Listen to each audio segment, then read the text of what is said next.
I am a 23-year-old British YouTuber who makes videos about lifestyle, feeling good, random stuff, and my adorable fiance and dog. Okay, so today what we're going to be discussing is gay marriage, because Stevie is the only person that I know that is getting married and in a gay relationship. So this is very, very interesting to me. So, do you want to tell them a little bit about your fiance? Okay, so Sam is a little bit older than me. We met on Grindr, funnily enough, so there's hope for everyone out there.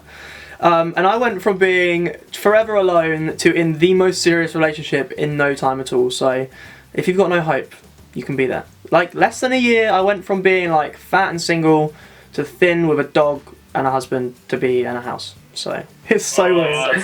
I still think it's weird. Like, I speak to people who haven't seen me in some time and they're like, so the wedding's coming up, and I'm like, shit, yeah. I'm like, I forgot about that. I'm like, I'm just paying for everything and booking stuff, but I don't actually feel like it's real. We're both 23, by the way. And I think, do you think if you went back and you told 18-year-old you that you were getting married in 23 to a man, what do you think Stevie would say? Oh my god, they'd be like, no. They'd be still in my closet. Like, when I was that age, I was convinced, because I've always wanted to have kids, so I was convinced that to have kids you had to marry a woman and be with a woman. So the thought of gay marriage never crossed my mind, because I've never seen any other gay people. I've never met another gay couple that are married either, so it's so bizarre. I haven't either. This is very exciting to me. And that's why, like, I feel like it's not represented enough. Like, I feel like a lot of gay culture is the representation of you've got to go to clubs and sleep around and be alone forever and always be up for partying and stuff, when actually it's no different to a normal relationship. There's no need to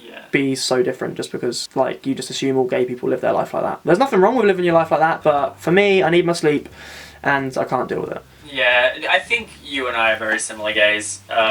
Not to put us in a box or anything like that, but I think I don't want to climb the stairs to the problematic. I'm really scared of doing that right now. I think I am the kind of guy that has always wanted the husband and the adopted child or the dog or whatever it is, and going to a club has never appealed to me. So the way that Sam proposed to you was on the top of a mountain and you almost died.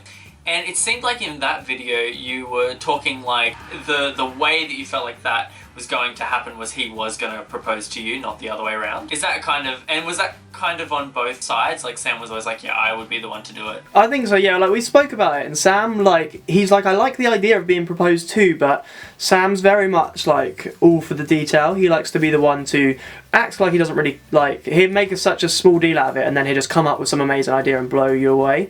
So if I proposed to him, I think he'd be, like, annoyed that I stole that moment from him. Like, he kind of he wanted to make me feel like amazing in that moment. I think when it comes to gay relationships, there is always a kind of role, not just sexually, but actually in the relationship there is always a feeling of someone who is more of a dominant personality than the other one. But I do think that can fluctuate throughout the relationship. Yeah, I think it's a weird one. Like, people meet me and Sam and they know instantly that I'm the one that, like, makes all the decisions. I'm like the big, strong, like, personality, like the powerhouse who, like, doesn't take any shit. But Sam will be the one to phone someone if I need him to, because I don't want to speak on the phone. Or Sam would be the one to do, like, all the actual man stuff around the house and do the house stuff. But yeah, it's weird. Like, the relationship swaps, and I think because although, like, the world's moved on quite a lot and you're brought up to feel like there has to be a man and a woman, like, that goes. And I think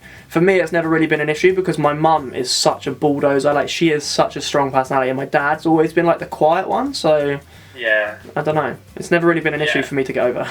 So do you think if it was to be redone again and we were in a different dimension and you were to propose to Sam, did you have any ideas of how you would have... I don't know. I think about it, I think in your relationship and those different kind of dynamics of the person who kind of would be assumed to propose to someone, I would have been the one who would have proposed to my boyfriend. So I think about it, like, daily, how I would do it. I've never thought about that. I've always thought about being proposed to, and I guess, like, subconsciously that just reflected onto Sam. Like, because even though we, like, so that day, like, like, in that video, we spoke about, like, marriage that day, and he's like, not gonna happen. He's like, we're not getting engaged, we're not getting married for a long time, and I was just like, oh, Okay then, see you later. I'll just have another margarita. Okay, because see, in my head, that would be something I would do as well. Yeah, because I feel like that's a good thing to do. Whereas me, I'm not very good at keeping a secret. Like, I booked Sam to go. Like, I took Sam to Paris for his birthday last year, and I was like ready to tell him every day. Like, I told everyone else, and it's like if I don't tell a million people, it's just too hard for me. If I was to propose to Sam, it would probably be at like a KFC, like somewhere that he loves, but it would be really crap. Like at the bottom of a bargain bucket or something. With my last ex, he was really big into like anime and a lot of Japanese culture. He was really, really, really big into that. So it was so stupid. My go-to fantasy was like to go onto one of the tallest buildings in Japan and look over the whole of like Tokyo. Oh my god. Do it there. Like I was thinking if I would propose to him, it would be when I was like 30 or something like that. Yeah. I'd be kind of, my ideal would be kind of well off at that point, so I'd be kind of rich. So you could so afford I would have like flown some of his family members over, Oh. and they would have been like hiding on the top of it, and there would have been like a whole arrangement with like everything there, and then like he would have been surprised, and then I would have just been there, and then they would have all came out after he said yes. To be honest, if he said no, you're on top of a building, so you can just kick him right off. Push him off. Or jump off, Yeah. either way. Depends. I love how, like you were saying, your personality is the one that's really strong and don't take any shit, and your thought is to kick him off. Yeah. And my thought is to jump off. That's probably the same as Sam. He'd be like, I'm done. What is your thought on the either having a child or adopting a child? I don't know. I don't care about adopting. Like, I don't think it's a bad thing. I think that you're giving some like child who doesn't have the best start in life. But I think Sam's more caught up on it being like not biologically his, but biologically one of ours. I always say to Sam, my baby making years are between the ages of like 28 and 32. I'd want to be financially stable. I'd want to have like be spiritually stable, like lived my life a lot for me and Sam rather than like for me, Sam and a child. So. Okay guys, so that was Stevie. You can click on his face right here and that will take you to his channel. Thank you so much for joining us on this thanks for beautiful having me. channel. Do you want to tell everyone how to find you and where you want to hook up with you? That was the worst way of saying it.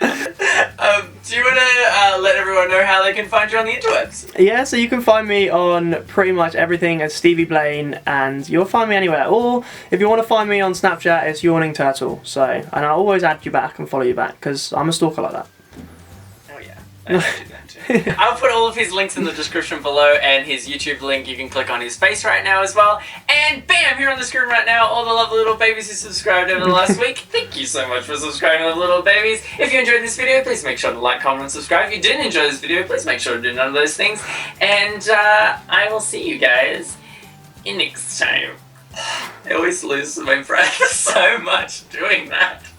Yeah, you're like, next time. Next time. Okay, let me